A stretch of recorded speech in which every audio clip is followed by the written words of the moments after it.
Hello anime fans, I'm Brendan O'Hara and thank you for not being a baka and joining me for another edition of Animate.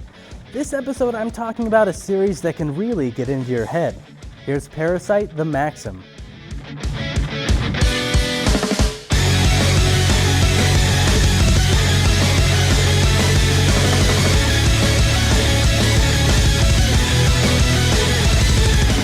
On a day like any other day, humanity suddenly finds itself to be the prey of an unknown species known only as parasites.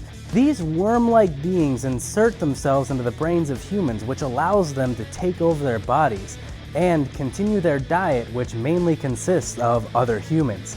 Since they still look like normal people, everyone is completely oblivious to their existence until our main character Shinichi Izumi unwittingly prevents one from entering his brain, which forces it to take over his right hand instead.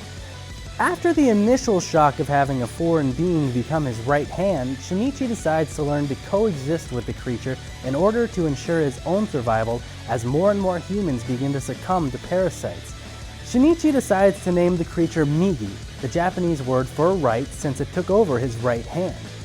And now that Shinichi's right hand is a parasite, he is able to take advantage of Migi's incredible strength and shape-shifting abilities. As Shinichi and Migi learn more and more about each other, Shinichi decides to use Migi's abilities to fight back against the ever-growing threat of the parasites. One of the great things about this series are the philosophical questions it brings up and how it really gets you thinking. Parasites view humans as nothing more than cattle waiting for slaughter, mere sustenance to ensure their survival. So it really makes you wonder what the world would be like if humans no longer stood atop the food chain and were forced to an existence of being livestock for a superior species. Also, while parasites initially only exist to survive, some become more sentient and act less on instinct, instead wishing to learn more about themselves and what purpose they serve to the world. Some begin to experiment with having human offspring and what effects it would have on them. And some begin to take positions of power in order to protect their fellow parasites. It is extremely interesting to see the evolution of their threat, going from mindless killers to a deadly organized society as the series progresses. Speaking of evolution, another great aspect is the evolution of the relationship between Shinichi and Migi as they fight to survive.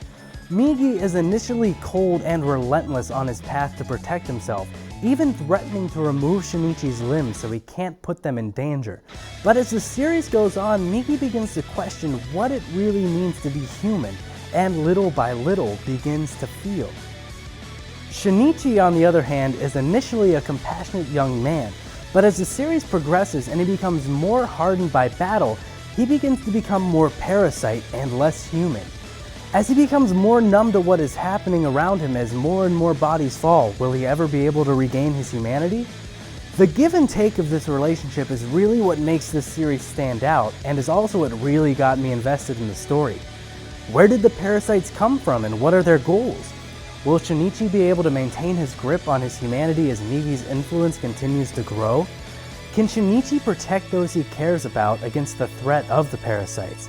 And how is Migi so adorably terrifying? To get the answers to those and many more questions, you'll have to check out Parasyte for yourself. Parasyte is available for streaming on Crunchyroll, and I highly recommend you check out this thoughtful and action-packed series. That's all I've got for you this time. Be sure to tweet out any thoughts or recommendations you might have to ZTV Goofing Off using the hashtag Animate. Until next time, I'm Brendan O'Hara, and this has been Animate.